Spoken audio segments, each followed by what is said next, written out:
Bueno, para empezar, por ejemplo, igual que es absolutamente imposible que un palestino de la Franja de Gaza salga de la Franja de Gaza, incluso teniendo una beca de la Comisión Fulbright norteamericana para ir a estudiar a la Universidad de Yale con todo pagado, los ciudadanos israelíes entran sin necesidad de visado en la Unión Europea. Algo tan... Todos sabemos que hay miles y miles de personas a las que se les deniega la entrada en los territorios ocupados palestinos por la fuerza de ocupación israelí, cuando sabemos que no tienen la más mínima intención de ir a Tel Aviv ni a Haifa, al territorio del Estado de Israel, sino que lo que quieren es ir a Ramán o ir a la ciudad de Gaza. Y estamos hablando de diputados, estamos hablando de responsables de agencias de cooperación internacional, no estamos hablando solo de activistas radicales, como en mi caso, que también me dejan entrar, pero es que tampoco dejan entrar a diputados del Parlamento. ¿Por qué nuestros gobiernos no utilizan algo tan simple y tan poco radical como lo que se llaman las medidas de retorsión equivalente en el derecho internacional?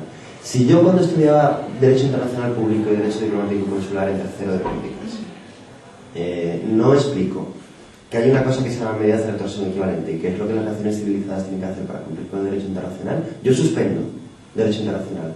Ahora, si yo sé que es el derecho internacional y no lo cumplo, me nombran ministro de Asuntos Exteriores. Y ese es el mundo en el que vivimos. En esa globalidad, en la cual...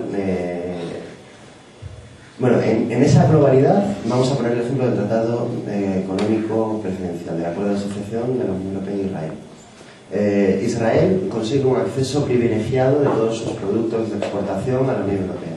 Es decir, recibe un premio en el marco de que la Unión Europea y Israel comparten una serie de valores en materia de democracia, derechos humanos, estabilidad y paz en el Mediterráneo, como dice el artículo 2 del Acuerdo de Asociación. En el marco de esos valores compartidos, la Unión Europea le cede acceso a sus productos en los mercados europeos, y un tanto por ciento muy alto de la economía israelí depende de eso.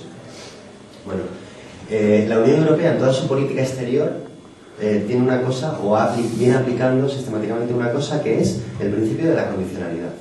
Es decir, la Unión Europea tiene un proyecto para el mundo. Es así de frecuente.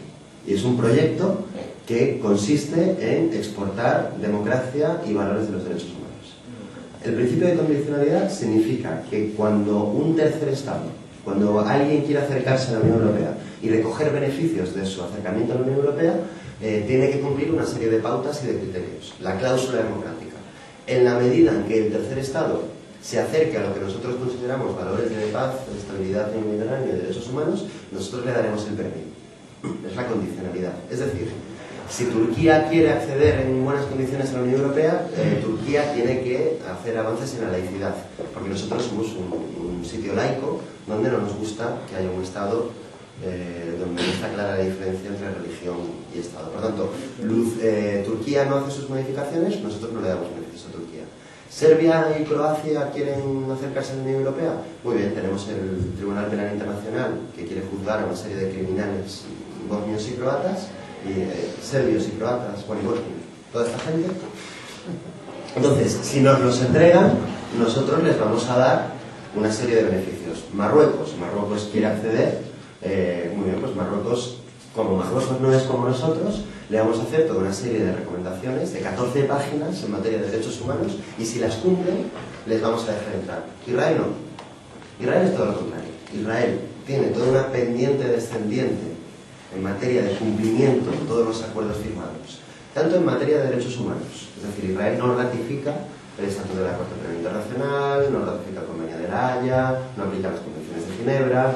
Israel es un Estado ocupante, Israel es el Estado que más veces ha violado las resoluciones de Naciones Unidas en la historia, Israel mantiene el movimiento de personas como refugiados, Israel somete a la Franja de Gaza a bloqueo, y en todo ese comportamiento nosotros lo que decimos y aplicamos en nuestra política exterior, y he mantenido muchas reuniones con miembros de nuestro gobierno en este sentido, es: nosotros somos vistos por Israel como una entidad demasiado pro-palestina.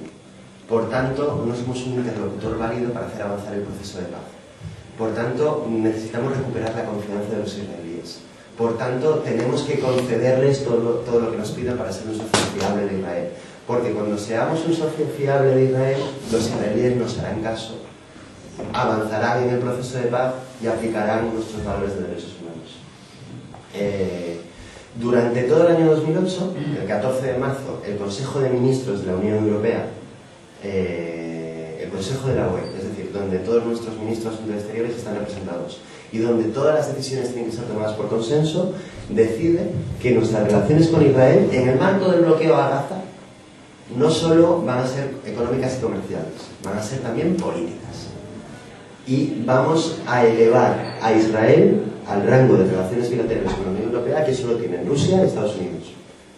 Es decir, vamos a elevar a un Estado que es el mayor violador del derecho internacional y que es más pequeño que Cataluña al rango de relaciones diplomáticas que le aplicamos a Rusia, de la cual depende todo el suministro de gas de la Unión Europea, y a Estados Unidos, que es la primera potencia mundial. Obviamente, con ese mensaje lanzado por nuestros ministros de Asuntos Exteriores, Israel dice: coño, se están apoyando mi comportamiento y me están premiando por él, ¿para qué voy a cambiar? Obviamente, los diputados en el Parlamento Europeo tienen un poco más de conciencia y los diputados piden que se suspenda el acuerdo económico, el Tratado de Asociación con Israel, porque consideran, bueno, el principio de condicionalidad debe ser aplicado, es decir, la sociedad civil presiona, llega a los políticos, el Parlamento Europeo le dice al Consejo de la Unión, que es el que tiene que tomar finalmente la decisión, que se está equivocando. Obviamente el Consejo de la Unión, es decir, nuestros gobiernos, se lo pasa por el forro, y el día 18 de diciembre, con el voto en contra del Parlamento Europeo, el Consejo de Ministros de la UE aprueba definitivamente el upgrading de Israel. El 17 el Parlamento vota en contra, el 18 los ministros aprueban, Israel capta el mensaje con toda claridad y el 27 comienza el ataque. Ahí es donde, no sé, yo soy una persona a la que le gusta meter el dedo en el ojo. Les he metido el dedo en el ojo a los periodistas que están permitiendo que exista una narrativa del conflicto absolutamente espuria y beneficiosa para Israel.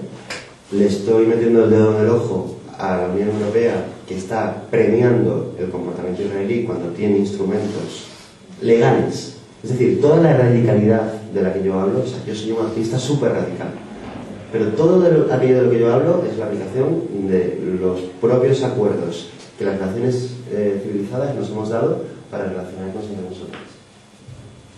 Y a partir de ahí, el primer día, bueno, es que yo, o sea, podría contaros lo que yo viví durante el ataque contra Gaza, pero me parece que puedo aportar mucho más tratando de hacer una reflexión de carácter político y contando las batallitas de la bola cebolleta, que no son más batallitas de la bola cebolleta, y para eso está el documental. Y llego a España después de haber vivido el ataque, y el primer día que llevo haciendo la tele es el día de tengo una pregunta para usted, y veo a Zapatero cuando le preguntan: joder, ¿está usted vendiendo armas a Israel? Y Zapatero dice: sí, pero poquitas, y además no son las que utilizan para bombardear, no os preocupéis, las tienen metidas en un almacén. Es decir, entonces, nosotros y nosotras, ¿qué es lo que tenemos que hacer? Tenemos que reivindicar que se cumpla el derecho internacional, o sea, que se cumplan las normas de relación entre relaciones civilizadas.